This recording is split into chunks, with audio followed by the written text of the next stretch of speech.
Oui, avec vous, bonjour Marie, on va parler Bonjour, de Laurent. mode musicale. Et on le sait, tous les groupes pop, de pop sud-coréenne connaissent un succès grandissant à travers le monde, et notamment en France aussi. Oui, Sauf c'est vrai. que c'est une musique bien particulière avec des chanteurs, des artistes bien particuliers aussi. Hein. Oui, et là, on va parler des Blackpink. Ils seront à Paris bientôt, là. Elles étaient en fait à Paris, étaient à Paris. ce week-end.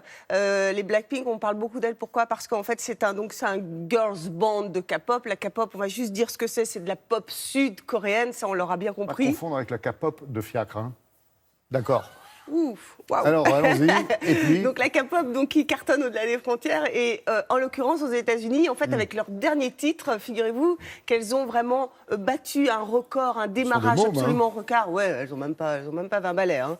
Elles ont fait 57 millions de vues en 24 heures. Là, autant vous dire qu'elles sont à plus de 400 millions. On n'avait pas vu ça depuis 15 ans. C'est la première fois que des femmes atteignent ce record. Et vous le disiez, c'est vrai que ça montre très bien l'importance et le succès de la K-pop dans le monde. Il faut savoir que ces groupes, ils sont vraiment créés de toutes pièces par une puissante maison de disques sud-coréenne et que pour y arriver, il faut vraiment s'acharner pendant des années. Il y a un entraînement très compliqué, il y a un processus très sévère autour on en parle beaucoup d'ailleurs, parce que c'est même voire très dangereux pour ces jeunes. Hein. Exactement. Oui, il y en a qui ont succombé à ces épreuves, qui craquent. Elle craque. Et en fait, il y a vraiment tout un fonctionnement autour. On en parle beaucoup en ce moment. C'est les coulisses en fait, de la K-pop. C'est un univers absolument impitoyable. Les jeunes, psychologiquement, ils ont du mal à s'adapter. Et vous allez voir, en fait, ça les pousse même au suicide. Regardez.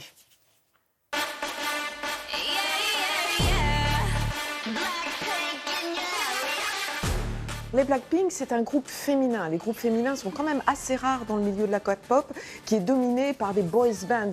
Mais elles cartonnent surtout à l'étranger. C'est ce qui fait qu'on parle beaucoup d'elles aujourd'hui. I have Blackpink here. Là, les Coréens ont réussi ce qu'ils cherchent depuis des années. Mais il faut revenir pour cela à l'origine de la K-pop. En fait, la K-pop, c'est né dans les années 90, au moment où il y a eu une énorme crise financière, et elle a créé une industrie du divertissement avec d'une part des séries télévisées et d'autre part de la musique. C'est une véritable revanche culturelle historique, puisque toute l'histoire de la Corée peut se résumer en gros à un pays qui est envahi et dont la culture est étouffée par ses deux puissants voisins, la Chine et le Japon.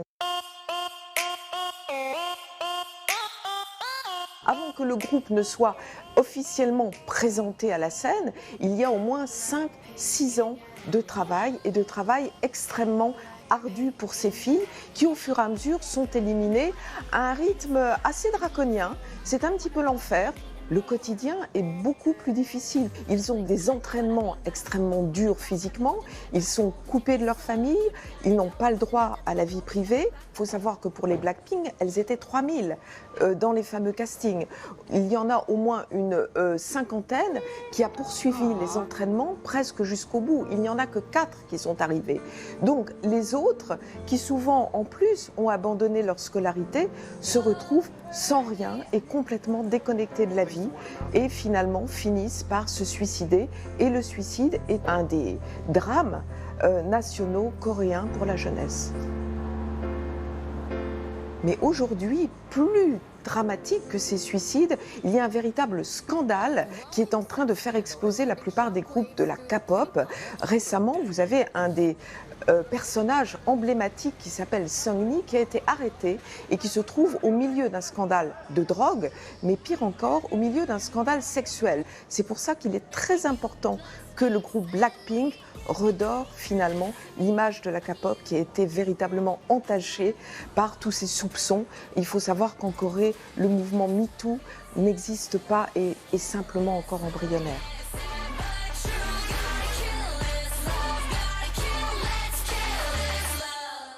Et tout ça pour ça, parce que ça rapporte beaucoup d'argent. Eh oui, un marché extrêmement florissant. 4,7 milliards de dollars qui sont partagés sur 800 groupes. Alors, il y a un groupe, c'est les BTS, c'est le groupe de boys, un boys band extrêmement populaire. C'est le numéro 1. Et ils viennent au Stade de France 7 et 8 juin. Dépêchez-vous parce que j'ai vu qu'il ne restait pas beaucoup de place. Oui, c'est renseigné. Ah oui. Merci beaucoup, Marie.